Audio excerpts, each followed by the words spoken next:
I, of late 20s, am the oldest and only girl of 5 siblings. I babysat my brothers growing up, but I wasn't allowed to discipline them in any way. As a result, my brothers fought, hurt each other, broke things, ate food my mom was saving for dinner, etc. I was blamed for all of this and punished. My dad frequently told me to treat them like your own sons. One of my brothers was special needs, meaning medical emergencies could happen at any time. I wasn't always sure of what to do, and my parents weren't always easy to get a hold of. I was also voluntold to babysit for my mom's friends for free. They would always stay out about 3 hours late, and I'd be home after midnight. Because of all of these things, I made a choice as an adult to never babysit ever again. I have severe anxiety that I've been in therapy for, coming from my teenage years due to balancing school, work, extracurriculars, and babysitting, and feeling like I had no help or comfort from any of my family members. On Christmas, the topic of kids and babysitting came up when someone asked if birth order affected personality. There was some back and forth, but I said, I think it does. When I was questioned about my reasoning, I just said that I had to be responsible in different ways than they had to. I was told I was being dramatic, then was pushed for more. I asked my youngest brother if he ever had to be responsible for younger siblings, and he, of course, said no.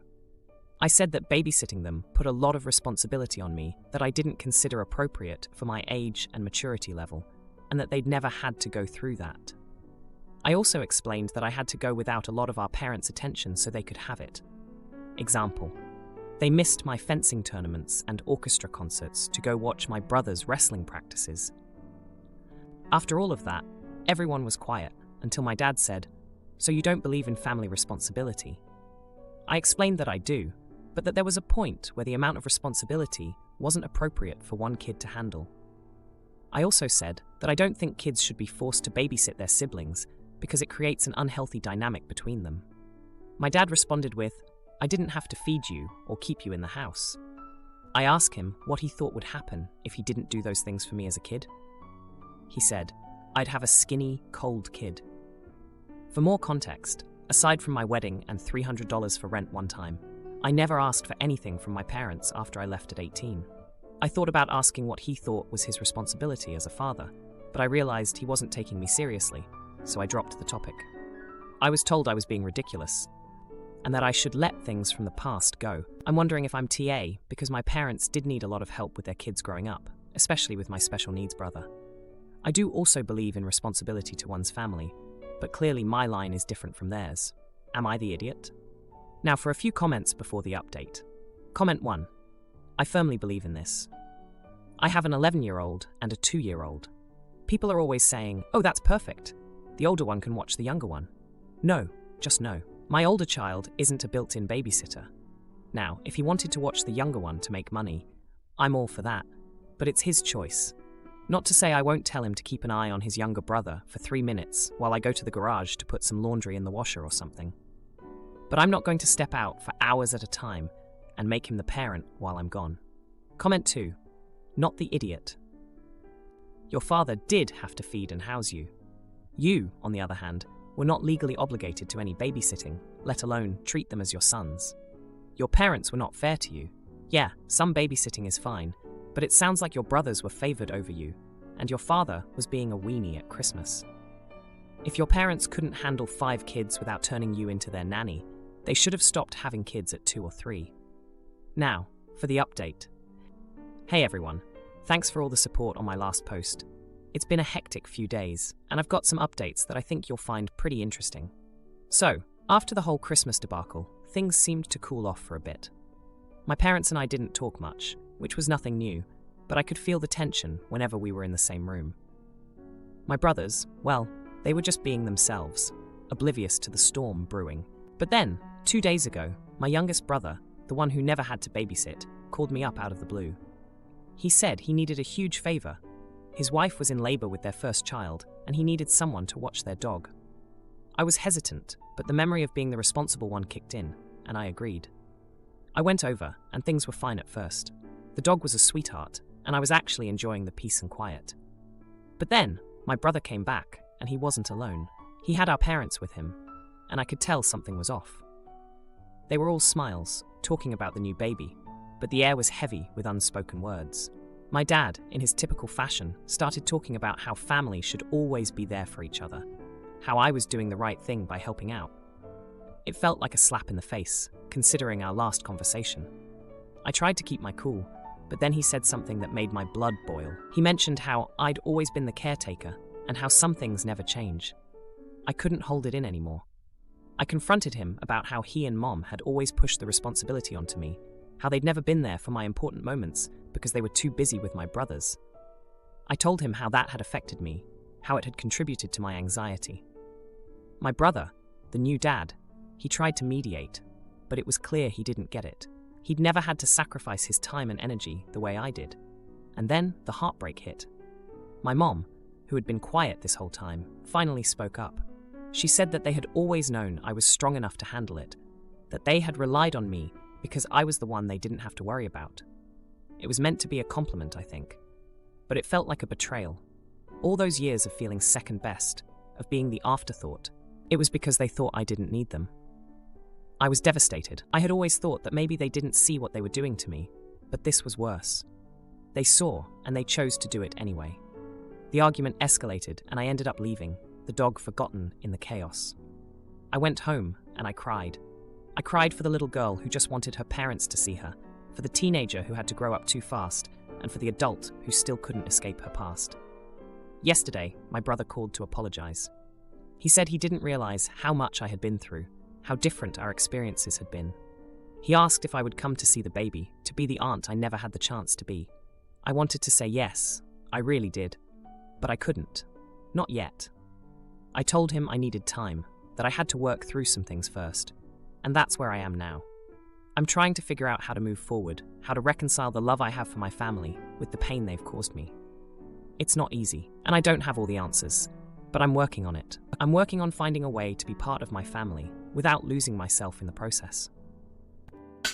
My mom's boyfriend has been living with us for 7 years, and he enjoys making me angry. Well, today I got my sweet revenge. Long-time lurker, but made a new account for this. My female 17-year-old, parents have been divorced for 12 years. I've spent equal time at their houses since.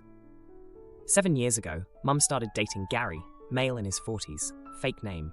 Ever since they started dating, I've never liked him.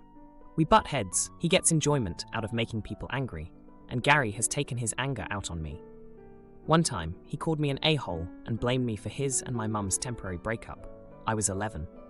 He blamed me because I first expressed discomfort about him to my mum. Ever since, I've felt fear of being myself or expressing anything but fake happiness around him. Since 2020, my mum and siblings moved into Gary's house, and it's only made the tension worse. The times when I haven't taken his bait and not react to his inflammatory comments, he's called me a miserable a-hole. But if I stand up to him or question him, he threatens me with kicking me out because I'm ungrateful.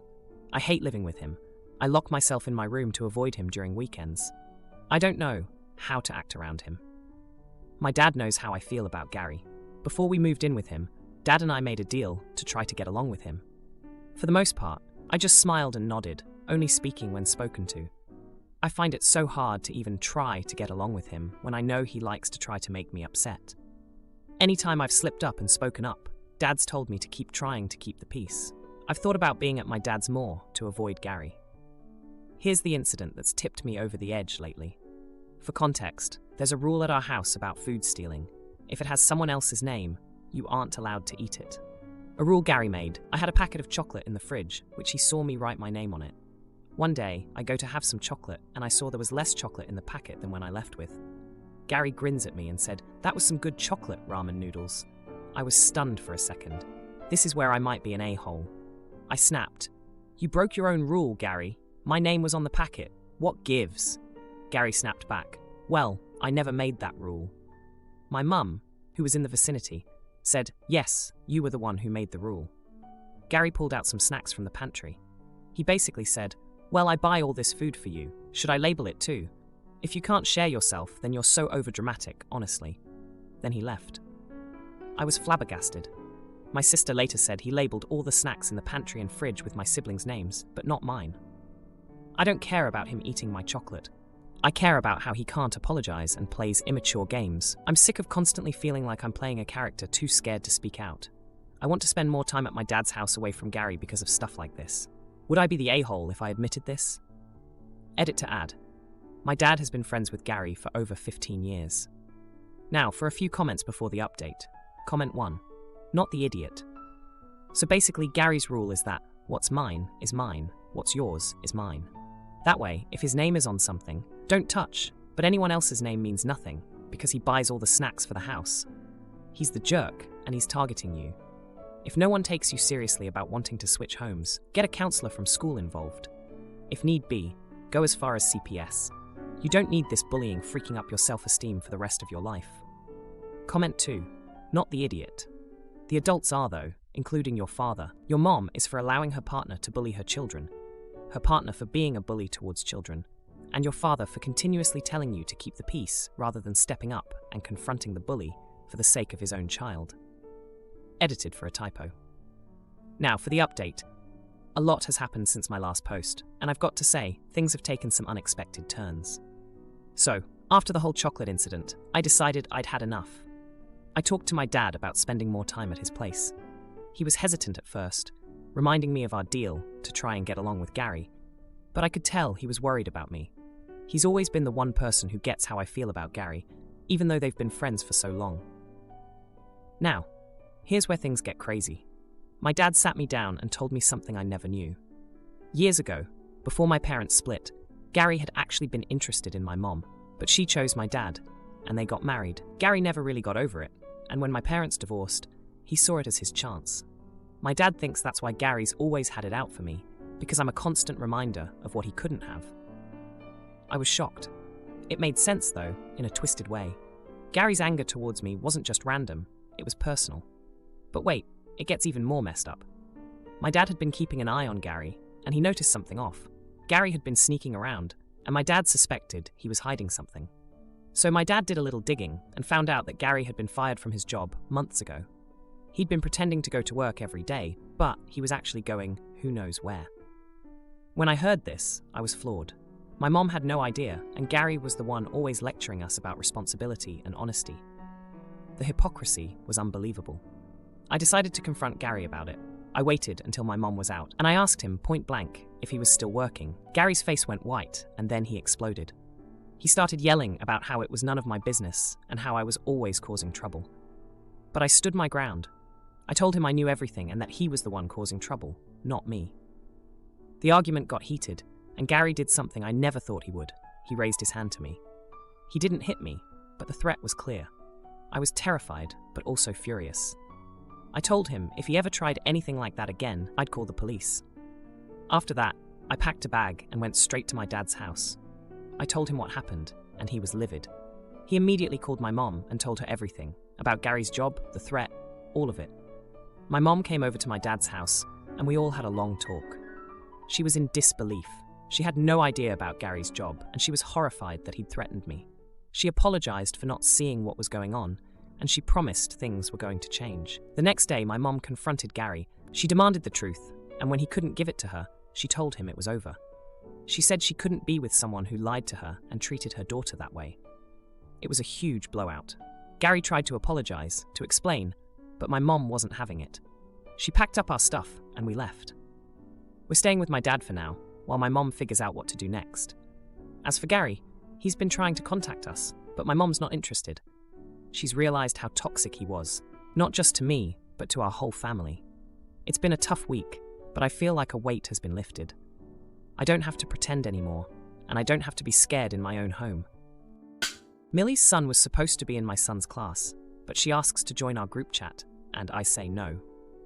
She accuses me of being hung up on the past, but then my husband admits he's been in contact with her husband, and I met in college. Before that, he dated Millie from ages 14 to 17. When I first met his family, they all seemed to be in awe of me, and it was quite awkward. So he explained that his family, and most people in his life prior to college, believed him and Millie would be together forever. I was uncomfortable, but he assured me that he loves me and only me. We had a few fights over things his friends said, but ultimately it was clear that we were being silly. I didn't have any problems related to Millie for several years. Everyone seemed to have moved on. Husband and I now have 3 kids. My middle son, 6, is in the same grade as Millie's son. They are in different classes. and I only found out about this after my mother-in-law passively mentioned it. The moms in my son's class created a group chat. A couple days ago, Millie contacted me and asked if I could add her into this group chat, and said that she and her son are having trouble connecting with the other moms/kids, and it would be a huge help. I was a bit confused as to why she was asking me for permission, and how she got my number, but I quickly realized that the other moms probably told her, and out of consideration for me, wanted her to ask me. I'm not sure. Most of these women grew up with Millie, so they know everything. I told her that I can't really stop anyone if they wanted to add her, but I'd rather she not join. Besides, it's a class group chat, and her son isn't in it. She got upset and asked if I'm only saying no because of her history with my husband. I said, well, yeah. She then said I'm being sensitive and petty. I told her that I'm uncomfortable. She said not everything is about me and I'm being selfish. I made a sarcastic comment about protecting my peace before firmly telling her she won't change my mind and that neither she nor her son are my responsibility. Millie got even angrier and said that I'm the only person still hung up over their relationship and that I need to grow up and stop being so insecure. She also accused me of being elitist. She's still at it and will tell anyone that'll listen about how I'm being selfish and how I'm so hung up over the past. My husband thinks we're all being ridiculous. He was joking when he said that, but I don't know. One of the moms in the group chat privately asked me about the whole thing, and she just said, so I really don't know, but they said they weren't going to add her unless I gave my permission. Am I the idiot? Edit. I understand that I'm the jerk. I do feel a little crazy, but I can't deny that I'm not uncomfortable, no matter all the "you do realize he married you" comments. I'll still let the other moms know that they can add her and not to let me stop them, as I'm being a little silly. You can tell me that I did wrong without making assumptions and wishing things on me and my kids. Regardless, I appreciate the advice and plan on learning from this. Now, for a few comments before the update. Comment 1. You're telling me that your husband had a relationship with this girl when they were teenagers, and you're still upset about it. What the actual frick? This wild insecurity of yours is unwarranted. She is right, you are being petty and sensitive. She's done nothing to you. What exactly are you uncomfortable about? This doesn't make any sense. She's done nothing to you. You're gatekeeping this woman from a mom group because she dated your husband 15 plus years ago as freaking teenagers. My God, you're the idiot. Comment 2. Soft. You're the idiot. Not for not accepting her in the group chat, but for making a huge deal of her presence. It's kind of baffling that you would give so much importance to your husband's ex. I would understand if the breakup was new, but damn, you are married to this man and have children with him. He has moved on a long time ago, but you never did. Why does this woman still make you uncomfortable? Now, for the update. Hey Reddit, it's me again with an update on the whole Millie situation. It's been a wild 3 days, and I've got to say, things have taken some unexpected turns. So, after I posted last time, I decided to take the advice I got here. I messaged the other moms and told them they could add Millie to the group chat if they wanted to. I figured I was being silly, and it was time to move on. But that's when things got really weird. The next day, my husband came home from work and told me that he had bumped into Millie at the grocery store.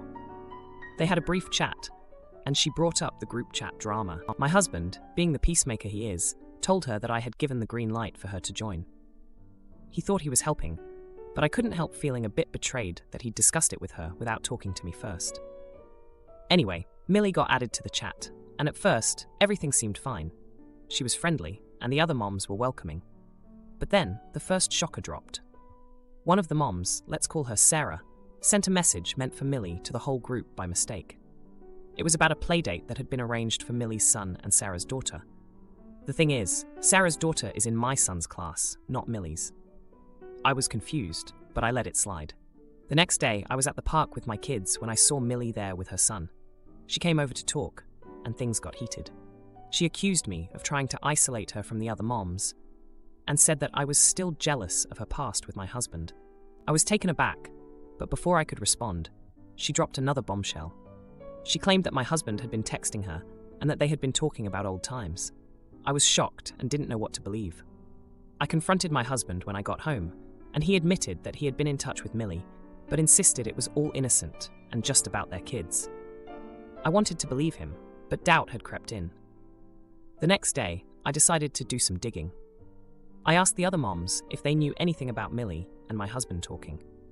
That's when Sarah confessed that she had seen them together at the coffee shop a few weeks ago, looking cozy. She had assumed I knew and didn't want to stir up trouble. I was fuming. I felt like everyone knew something I didn't. I confronted my husband again, and this time he broke down. He confessed that he had been feeling nostalgic and that talking to Millie reminded him of simpler times. He swore nothing physical had happened, but he couldn't deny that he had crossed a line. I was heartbroken. I thought we had moved past all this. I thought our marriage was stronger than this. But here we were, dealing with the ghost of his past relationship all over again. And then, just when I thought things couldn't get any more complicated, the biggest twist of all happened. This morning, I got a call from the school. It turns out that there had been a mix-up with the class lists at the beginning of the year. Due to a clerical error, Millie's son was actually supposed to be in my son's class all along. The school apologized for the mistake and said they would be moving Millie's son into the correct class starting next week. I was stunned. This explained why Millie was so desperate to get into the group chat. She wasn't trying to get close to me or my husband. She was just trying to connect with the parents of her son's actual classmates. If you like this video, you'll probably like these too. Also, while you're here, please consider subscribing. It's your support that keeps this channel alive and allows me to make better and longer videos. Have a great day.